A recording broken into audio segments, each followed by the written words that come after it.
כן, בוא נבדוק. נו, תגיד משהו. אם אתה כבר מבקש. לא יאומן מה שנעשה שם בחוץ! פגרום! אני חי בפחד. כל מין רעש הכי קטן, אני מרגיש מין כזה בובום בלב. אי אפשר לפתוח אף אחד. חשבתם הכל נגמר? גורנישט mit גורנישט! החיה הנאצית עומדת מאחורי הקלעים של העתיד. לאן שלא תעוף, רודף אחריך. אנטישמי! יהודי. איזה יהודי, זה ציפור. בסדר. אני מבין. אסור לבקש דקה בכך. אני מרגיש שאני לא רצוי.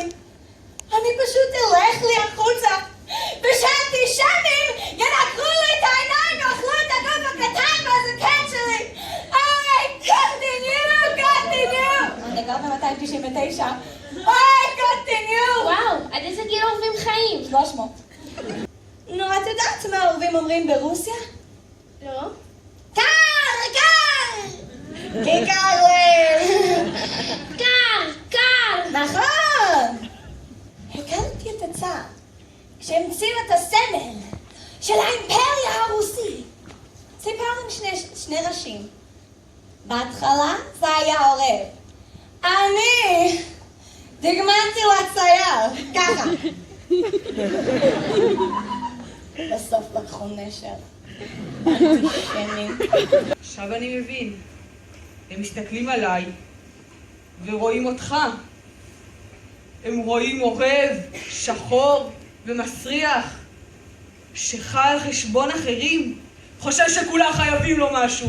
מדבר בשפה שאף אחד לא מבין. מתנהג כאילו נציג האל עלי אדמות, רק צרות יש ממך. למה בגלל... בגלל שהסרחת לי את המשפחה, חתיכת יהודון זקן.